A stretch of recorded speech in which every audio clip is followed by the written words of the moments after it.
On today's program, we talk about what an elevator riot button does. In addition, there was an accident in North Dakota, and it is our prize pack giveaway show. It is March 27, 2019. We got a great show for you today. You're tuned in to the Elevator Radio Show, a weekly program dedicated to covering news and information on elevators, escalators, and moving walkways. Produced in the wee hours of the morning, a new show is uploaded every Wednesday, sometimes even before you get out of bed. Listen to some of the comments sent in from our audience. Rob from New York writes, Tom, are you insane? You actually get up at 2 a.m. each Wednesday to put this show out? Man, you must love elevators. Tim from Illinois writes, I'm not sure why I listened, but ever since I tuned into the first show back in 2007, I've been addicted. Matt in Texas writes, I like your safety messages, Tom. It's important to remember them each and every day. And he also adds, when am I going to win the monthly prize pack giveaway? Ron from California sent this in. Despite your inability to pronounce words in the English language, I tune in each week and am glad that you offer this service to the industry. It's better than Google News alerts. Sarah from Washington writes, love the show, Tom, and look forward to it each week. I'm glad I signed up for the newsletter. You provide a valuable resource for the industry, not only for North America, but worldwide. Enjoy the show. And now, here's your sleep-deprived host, Tom Seibert. Thank you. Welcome to the Elevator Radio Show podcast. Yeah. Lots of enthusiasm this morning, isn't there? Yeah, absolutely. It is great to be here this Wednesday morning where we are broadcasting from the wonderful Windy City, Chicago, Illinois, as live as we possibly can be. Got a good show for you today. At first, I didn't think we were going to have a whole bunch of content, but a couple of articles definitely worthy of chatting and sharing with your friends and colleagues and just asking the age-old question, what the heck is that? Have you heard of that before? So hopefully you enjoy that and you take that back to your offices and your machine rooms and your safety toolbox talks and all that good stuff. And remember, safety is key, and ensuring that make sure that you and your coworkers go home each and every day. It's very important that you think about that every time you get out of bed. Anyway, it is still busy here. It is busy everywhere, obviously, and it's just busy. And I was hoping that this week's program would have no accidents on it. Unfortunately, I was incorrect. I was not surprised. I was not. How do I say this in a way that's not going to come off really badly? I wish there were no accidents to cover on the article today, on the show today, but unfortunately there was. That's all I can say. Okay, we're going to get into the news content next. If you are on spring break, enjoy that with your family or whatever you are doing, and hopefully earn some warmer temperatures than Chicago is, because it is cold here still. Even though it got up to 50 yesterday, it was a cold 50. Usually when it gets up to 50, it seems really, really warm, but with the wind, it was just kind of brutal. So anyway, listen to the end of the program. We do have our prize pack giveaway today to give away to one of you lucky listeners out there, and to become eligible to win that prize pack giveaway. That includes a $100 Visa gift card, also some Starbucks gift cards that were donated by Colley Elevator and CodeDataPlate.com. A whole bunch of other stuff that's thrown into a box. It's like going to a convention is basically what it is. So that'll be sent out to one of you lucky listeners out there, as it's picked randomly through our random.org number generator. All right, got a good show for you today. Stay tuned. Here it comes. Let this week's news stories give you a lift on what's happening in the vertical transportation arena. Each news segment is organically dug and fresh with news stories of the week. Got lift? If not, stay tuned. All right, first news article of the program is talking about a construction worker injured in an elevator shaft fall in Minot, North Dakota. If I just get out of this button here. Sorry about that. Just had some technical issues this morning with our software that decided to invalidate its activation code. This was actually a story that was updated by Fox News. Minot, North Dakota. Yates Construction has confirmed reports that a worker fell down an elevator shaft Thursday. At this time, the man's identity as well as the extent of his injuries are unclear, though we're told he's in stable condition. OSHA has inspectors on site who will be investigating the accident. So I'm not quite sure what's there. Have done some projects in that area, and hopefully the man is going to be okay. I'm just glad that injuries weren't worse, although I'm not quite sure the extent of his injuries. So just as a reminder, we all as, I shouldn't couple myself into or lump myself in that category, but it's construction workers and labor. We all need to make sure that we're all basically making sure our other trades or the other trades are safe. Another news article, Fox in Denver, 31 2 News, I guess is the channel. I don't know if it's 31 or 2 News. I don't know what it is. Anyway, but I'm not sure why it's being covered from Detroit. Okay, well, to each their own. It sounds like they're just grabbing content from other sites.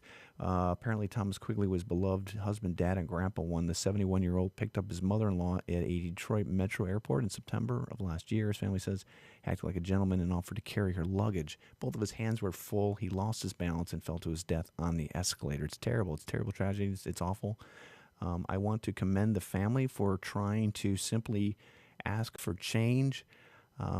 At the same time, it's one of those situations where how many signs do we all need? Would a sign that says, a larger sign that says elevators this way or that way made a difference? Honestly, I don't know. I think most of the time you see people at airports, they're lugging as much crap as they can onto those escalators. I mean, it's almost scary how much stuff they try to get on there. And obviously, it's, losing balance is something that's is going to happen. So they're trying to make some changes, and which kind of goes into another, question. When I started reading it, I'm like, as an airport, are you going to accept some type of, responsibility if you start putting up big signs that say, do not, ride the escalator with your hands full? Or at what point do you go where common sense, does not kick in? That's my only concern. Where do you stop? And I think signage is great. Honestly, I do believe that the signage that's on escalators is quite small to read. And Escalator Handrail Corporation or company has printed on their handrails, the signage as well. So I don't really know what the best answer is, but maybe a combined effort of lots of different things that would ensure that elevators or escalators, or messages or signs sharing with those that ride it are actually, paying attention and whatnot, I guess. But we'll see what happens with that. And it's really unfortunate that any attorney would get involved. It's a terrible tragedy, obviously, but it's I don't know if a sign necessarily would have prevented it or not. I really don't know. If you want to find a elevator badly enough, you're going to find it. If you don't feel you can ride up an escalator, and accidents do happen. It's not the kind of accident you want to read about.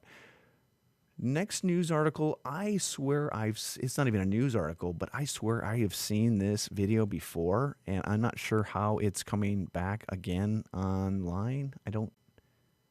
Let's see what the date, 3/23. No, I guess that's pretty recent.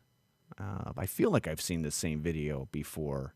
So maybe there was some photoshopping going on. I'm not really sure, but this is coming from South China Morning Post. If you're watching the video, it's security footage that shows this woman getting into an elevator. She trips because the floor is higher than the landing. I'm not exactly sure how that could happen. I'm not even quite sure. Maybe the elevator starts running before the door is shut. I don't really know, but she nearly gets squished. Thank goodness she's okay, and they're investigating why that might have happened. Okay. Yeah, it's terrifying. I don't think she realized how close she did come to being injured fatally, or injured, and yeah. Next news article in Canada. I do believe I did talk about this article in the past, but I just thought it was interesting because I live in the United States, and the way that we handle our legal lawsuits is a little different than what other countries do. The United States it's so litigious in what people want to sue for. There's an attorney on every corner willing to pick up your case, and it's unfortunate. CBC, this is where this article is coming from, but apparently Ministry of Labor investigation finds failure to ensure elevator was in good condition 3 years after the hotel worker was killed by blunt force impact when the elevator door fell onto him An event company and condo company were asked to pay $100,000 for their roles in the accident. The Ministry of Labor found that the owner of the King West Hotel and residences at the company that runs events at the hotel had violated different sections of the Occupational Health and Safety Act.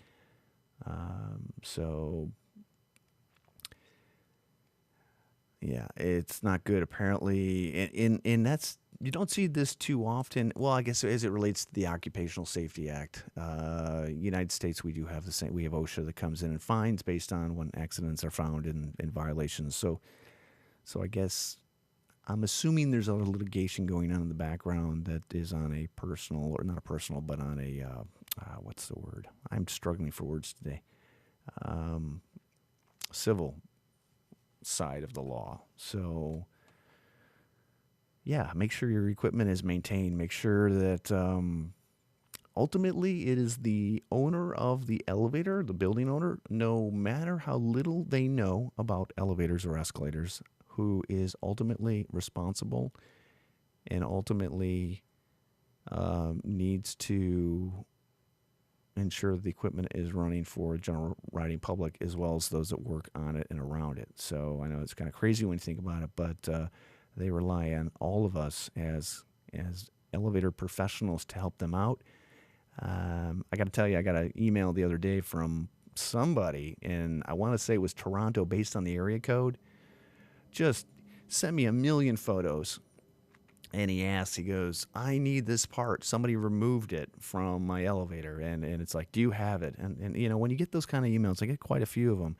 When you get those kind of emails, you think to yourself, oh my God, my immediate response was, dear blah, blah, blah, please contact your elevator company to come and help, you know, maintain and repair your unit. Do not mess around with it at all. You are going to kill yourself or somebody else. I say that. I just honestly say it.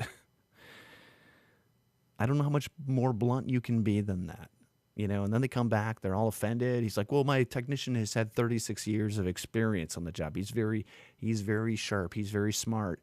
He's just not good with the internet. So the day that, you know, the elevator owner starts looking for parts for his elevator that is missing a part from 1940, 1950 or whatever, it's scary and sad.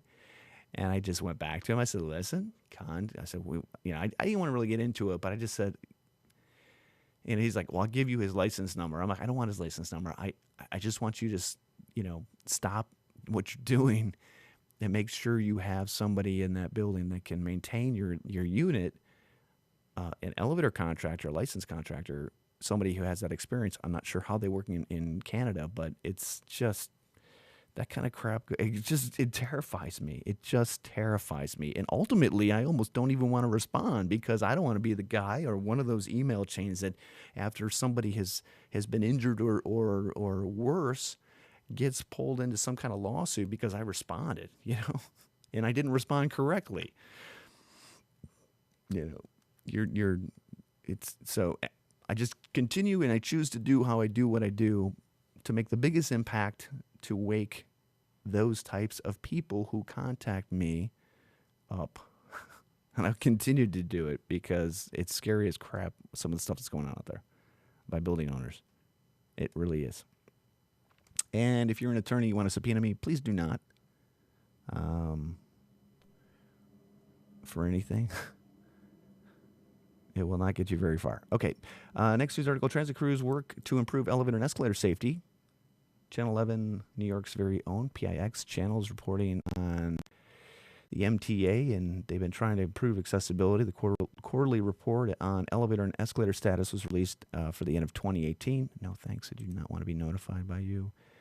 Overall, elevator performance was on a decline last year, and the system's escalators were doing slightly worse. To fight the decline, transit is changing the way it services elevators and escalators, and they're doing more preventive maintenance and hiring more technicians. So that's all good stuff. So it's interesting how they might compile this kind of data. The reports are in there, but it gives you information, percentages, whatnot, and I'm certain that they do have benchmarks on what they're trying to achieve. And just as a reminder, any transit system is a very difficult environment for elevators and escalators and moving walkways. Just the sheer number of people that they use, the sheer amount of urine that they collect and the environments that they are in just make it difficult for this kind of equipment. I get emails occasionally like, don't you have something that will last forever? I'm like, no, I don't. You know, in situations where we have equipment that we provide for projects that we know it's going to be wet or it's going to be, terrible, we let people know you have to maintain this stuff on a much more regular basis than a traditional type of a product that would go into a different type of location. And they don't understand that. You got to maintain equipment that works, that runs. Okay, next news article, the harsh reality when elevators are broken. And this is something we've talked about in the past. Eyewitness Channel 7 News, woman suffers medical condition at New York City shelter, dies after getting stuck in elevator. And this is the reality of what can happen in high-rise buildings in cities when elevators are not working right. Apparently a homeless woman who suffered a medical condition at New York City shelter died after getting trapped or stalled in an elevator with EMTs for nearly an hour. I mean, that's tragic. It's awful. So, apparently the passenger elevator in the building had been not working for a while, and they were taking the service car, which shut down. And for whatever reason, it sounds awful. So she had a medical condition, cardiac arrest, whatever, heart attack, and they just couldn't get her. They couldn't get her to the hospital. And they probably didn't have what they needed to try to. I'm sure they did everything they could to try to get them back. To make it a little difficult one. Literally, you've got. You're limited on what you have to work with. Okay, if you're a Big Bang Theory fan, Big Bang Theory, not Fairy. They apparently, over the course of 12 seasons, the hit CBS sitcom, The Big Bang Theory, has taken fans on all sorts of storylines. We watched application through Leonard and Penny's entire will they or won't they relationship. We couldn't believe it when Howard, went to space. Well, apparently they are, the final episode, they're going to finally fix. Are they going to finally fix the broken elevator? My suspicion is no. I don't think they're going to fix the broken elevator that shows up in the show week after week. Okay, next news article. This is the one that you're going to be scratching your head going, what? And again, California is kind of like its own separate country in many, many ways. They kind of beat to a different drummer. And if you are not from California or you are listening to the show in a different country, California does so many things that are unique and different on so many levels. From putting labels on everything, that telling you everything's going to cause cancer, to just how some of their building codes are set up in different parts of the state. Well, apparently in Sacramento, a state building in downtown Sacramento now has a, quote, riot button.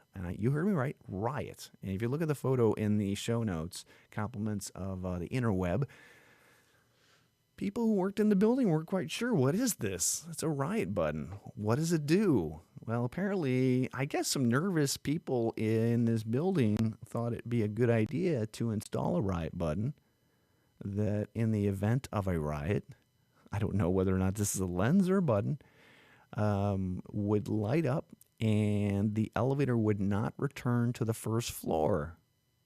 Does that sound insane or what? I mean, I don't know where it would go, but talk about trying to protect people in the building or somebody with what they thought would be a good idea.